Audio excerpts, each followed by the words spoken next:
live. Hello.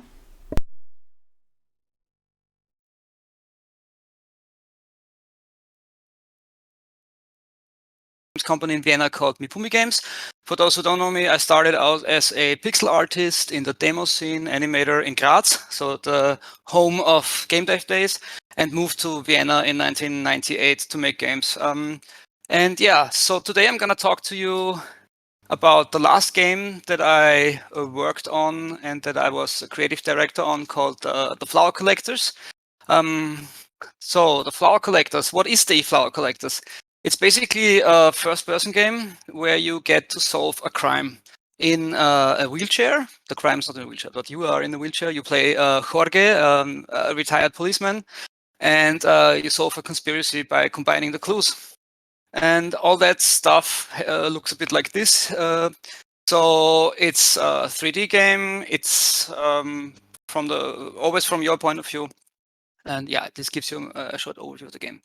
So how did the game come to be? Actually, 5 years ago, when we celebrated our 7th birthday, the company, Greg managed to break his leg. This is Greg, our CEO. He's meanwhile recovered, and he at that point said to me that he would like to make a game about being in a wheelchair at some point. And the idea kind of sunk in and grew on us, and we thought about it for some time. And we ended up thinking about making something that's a bit like the movie Rear Window by Alfred Hitchcock. I'm sure a lot of you are familiar with it. It's a really great thriller that's set in a backyard in I think New York, and the protagonist never leaves the apartment, and he has a sidekick, a wonderful friend who comes over and helps him resolve a mystery. And we thought we'd like to show the wheelchair being an empowerment, actually, for people that are confined to using it, not a hindrance. So we said everybody can solve a crime, and also if you're in a wheelchair, of course. And we wanted to make it as easy to play as games like Firewatch. So, something that's not complicated, that's very accessible to people. So how did we go about this? First, I thought I'd like to stay away from crime stereotypes and cliche. Whenever you think of crime games, a lot of people mention film noir and that stuff. And although that's a wonderful thing to do, and there's some great examples, for example, here you see The Third Man, which is set in Vienna, I wanted to steer away from that. And the other thing that I wanted to stay clear of is this whole cybercrime, internet, researching on computers kind of thing, because that takes the romantic part out of the investigation. So those two things led me to come up with the idea of setting it in Spain, because Spain is close to Austria, it's European, it's not an overused backdrop. We put the game in the 70s because that was a time when telephones and the cameras and binoculars existed, but there were no computers yet for the police. And we decided to make the game like a fable, because I think actually that fables are a wonderful tool to subvert character expectations. You use animals to portray human characters. And I actually got that from the children's books that I've been reading to my son at that time. Those two mice, actually, that's Luisa and Marietta. They are the two mechanics in the Vespa shop in the game. They were inspired by a good friend of mine in Graz, Tom, who has his birthday today. So happy birthday, Tom. And so, yeah. And I wanted to have no saxophones in the game, because although I really like saxophones and I also like the Muppets, I just wanted to stay clear of the stereotype with the saxophones. So we made a prototype for the game. We have this thing called the Mipumi Day, which is a day once a month where we get to try out new ideas and technologies. And actually the first installation of the game was a VR game. So that worked out really well. This is Maria using the headset and the hands. You could actually control the chair with your hands, and you could roll forward and backward, and turn the chair. And that resulted in something that was absolutely staggering. Looking down on the street, it gave you the fright of your life. It was awesome, but we decided against it. The market just didn't look like it. So we took the stuff that we had, the prototype, we applied for a government grant, and we actually ended up getting it, which is awesome. So we made a project plan that was very heavy on the concept and pre-production side, and tried to have as little in production as possible to know that we have enough time to experiment with things. Slight spoiler, we didn't really stick to it in full. So we started working on it in pre-production. We wanted to make a something that was based on the expertise we already had. We had previously released a game called The Lion's Song, which actually just came out on a cartridge for the Switch. And so we knew about storytelling and how to work with external writers. So we wanted to use this knowledge to our advantage and started looking for writers. So we went and found 13 candidates from all over the world, some locally, some abroad, some men, some women. We provided all of them with the characters that I had at that point derived for the story already, and we gave them a story outline that basically features all the important parts of the story that we wanted to have, the character developments, blah, blah, blah, blah. And we gave them writing assignments for the characters. They were free to choose whoever character they wanted to write. So they wrote us. I read a lot of stories. There were amazing stories in there, lots of emotion. I actually wanted to put them all in the game, but it didn't really fit. So I had to find somebody who had the same tone, the same agendas that we wanted to present. So we ended up finding somebody, a really talented writer from the UK called, his name is Greg Buchanan. Look him up. He now actually I think he just released a book that got a screen rights for movies. So very talented guy. And he provided us with an outline, basically a good summary for all the chapters, what happens when. And then we went and we ditched it because our schedule slipped. He had a limited time window and we could not make gameplay to a point where he was able to write the actual script for the story, the character, the dialogues, the things that actually are said when the gameplay happens in time. So I had to take the treatment that we had at this point and put it into my own draft afterwards, once the gameplay was done. In the end, we ended up having a rewrite of the story by Michael Levall, who's our game designer here, who has a much better phrasing and wording and grasp on the English language because of his backgrounds, I suppose. Very talented man, and he basically wrote the final script. So after we had the story outline, we started creating the characters. There's 20 characters in the game. Except the one that you see on the bottom, the lady with the pram. We never really put her in there, but there's another guy that's actually hidden. And our artists started creating them based on mild input from my side. Being the creative director, I didn't want to push too much of my own style in there. I just told him what the characters needed to represent and what I want them to be misleading about. And he created those chart sizes, and we went from there. We wrote a briefing for all the characters, which is basically something like a short summary of the background, how they relate to the story, what their character arc is. And then David, our artist, started researching actors that he felt would fit this. For example, here we have Eddie Redmayne in the movie The Danish Girl. He was basically the influence for one of our characters, Lola, who works at the cabaret club on the other side of the street. And that's how it went. So you see there's a sketch next to it, and then he created those. We wanted to go for a very unique style, so we chose this cel-shaded look with a gradient in it. But that ended up sticking out too much from the environment, so we actually had to let it go again. It would have been wonderful, but we didn't manage to make it work. So this is El Blanco, one of the bouncers in the club.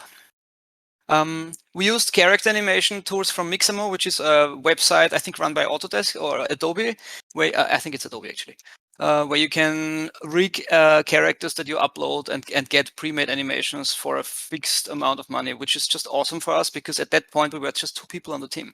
And that ended up looking like this. Here you see Juanito looking around, spotting you eventually. Here's Aldo, our homeless man. And here's one of the policemen, the evil force in the game, being very happy. I don't know what he had for lunch, probably spaghetti. Right, so next, once we had those done in parallel, I was working on the location already. So you have to understand that, something you don't know, but I failed to mention before, is that I have a bit of a background in Spain. My father lives in Barcelona, in the area, and I remembered what those little squares looked like.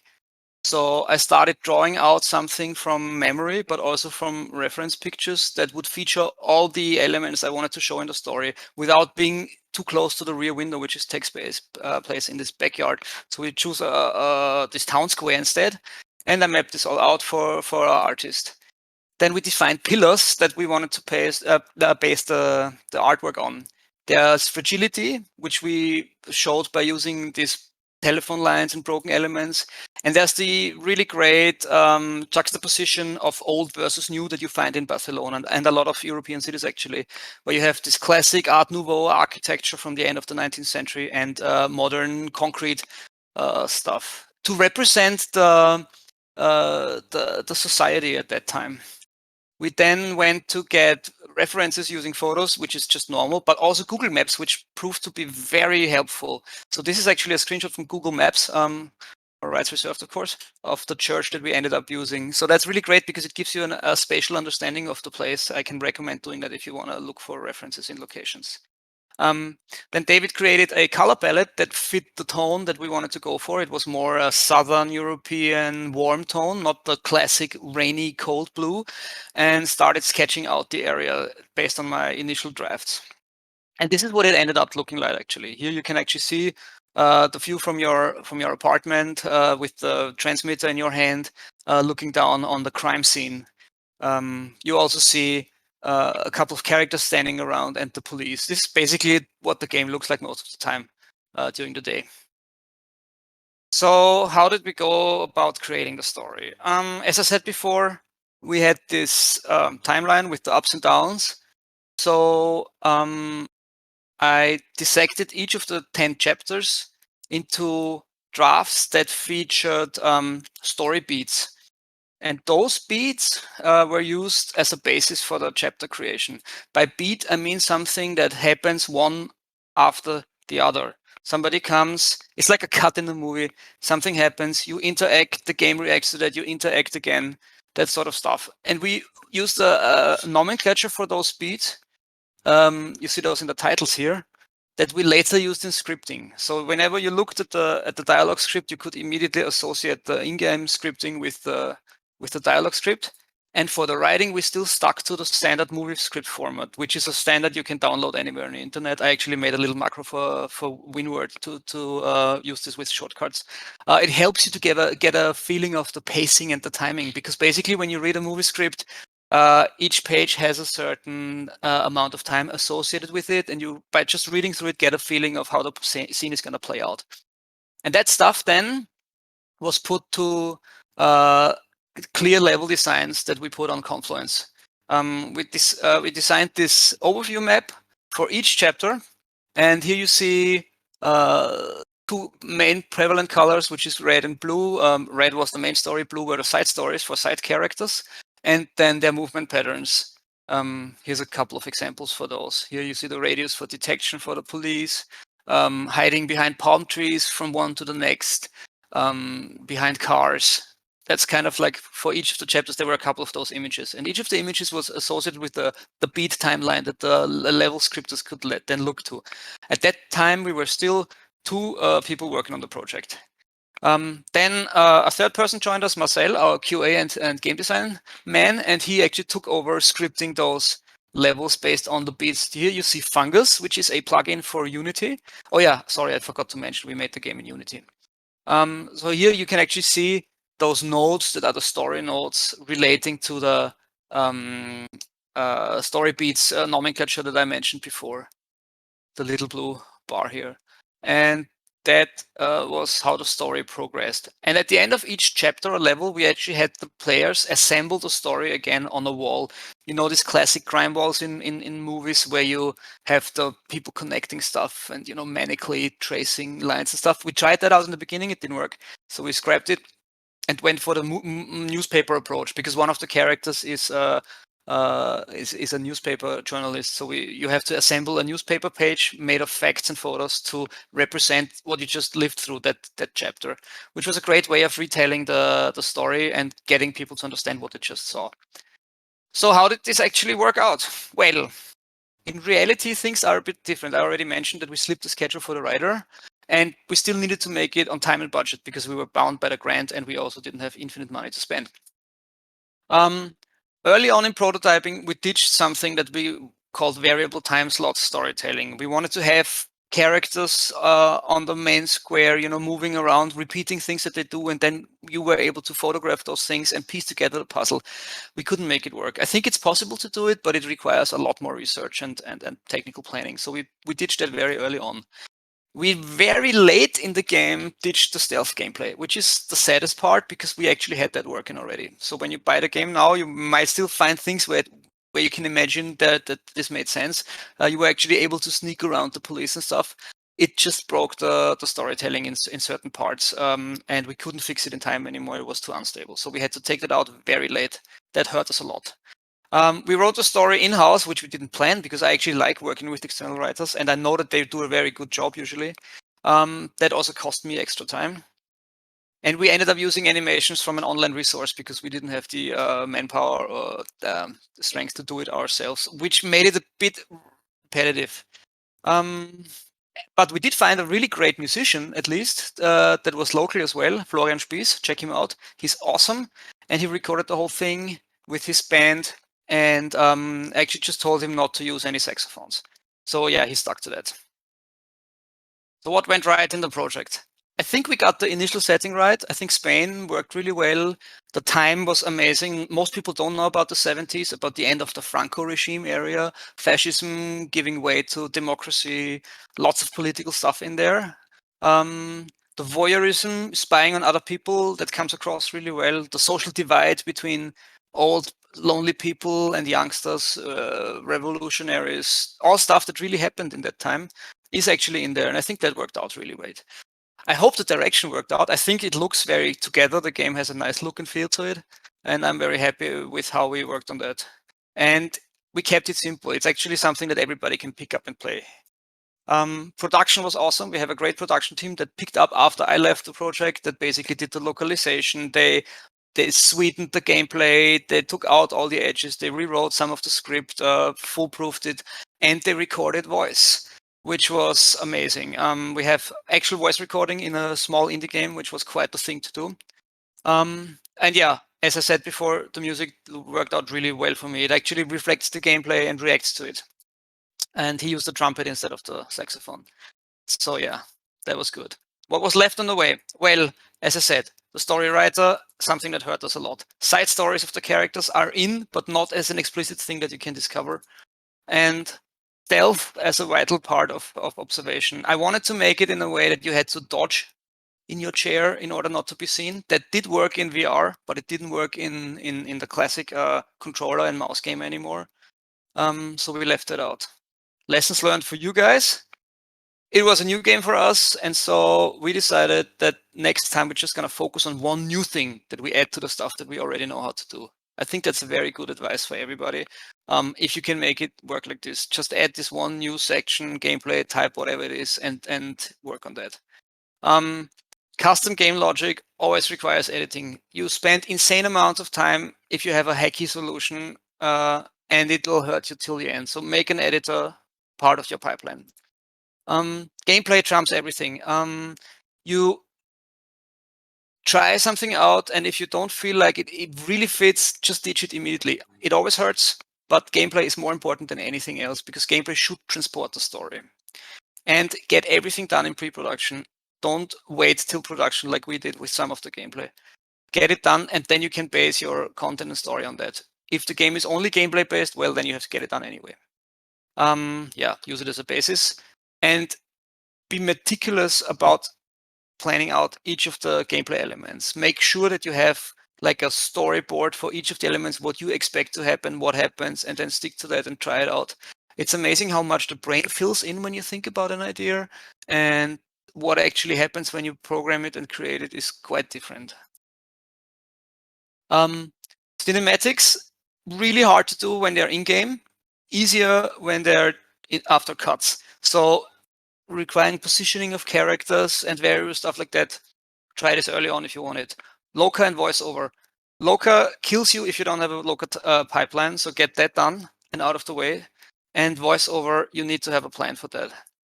Plan fallbacks. Don't rely on stuff like the nav mesh working, the physics system working. People fall through the floor. Trust me on this. Have a minimum height under which every actor gets reset. Have a maximum timeout after each walk to command actually plans out. Have fallbacks that tell you if the input happened, then the game needs to react at a certain point, even if the other systems failed and for whatever reason refused to work for you. And about, as I mentioned, voice recording already, here are some notes that Michael let me have for this talk. So when you do voice recording, always book the same meeting rooms if you do those remotely. Don't think that you're gonna record the full time that you have allotted. There's gonna be problems. We had a problem with Skype crashing, and it took us 15 minutes out of the schedule repeatedly. So that hurt a lot. And always calculate your recording speed. So when you do voice recording, afterwards ask the engineer, how many lines did we record? How many do we still have left in our sheets? What's my burn rate for the voice recording? Do I have to be faster, or can I take some time next time I will continue with this actor? Because you pay by the minute, and it's really important to not have stuff that's missing at the end. And always bring snacks. You need to eat. It just takes quite a toll on you when you work long hours, and recording, directing is a very hard thing to do. And with that, I'm going to leave you to some of the comments we got. Eurogamer said it looks brilliant. Thanks, Eurogamer. We got a "it's really fucking good" from Vice magazine, which surprised me a lot, but in the end, I think they liked the political angle, so I was very proud about that. And that's it. I hope I'll see you guys in the wait, I switched too soon. In the Q&A on Discord. Thank you for coming to the talk. I think I actually managed to do it on time. So yeah, I'll see you guys there. Thank you so much, Toby. This was wonderful. This was inspiring. Thank you so much. I adore postmortems, and you delivered. Thank you so much. And everyone, please join. Like, first of all, virtual applause, real applause, and don't forget, Toby is waiting now in the Q&A session, which is called Speaker Q&A Tobias Mayr. Thank you so much. Virtual applause, real applause. Thank you. Thanks, guys, for coming. See you soon.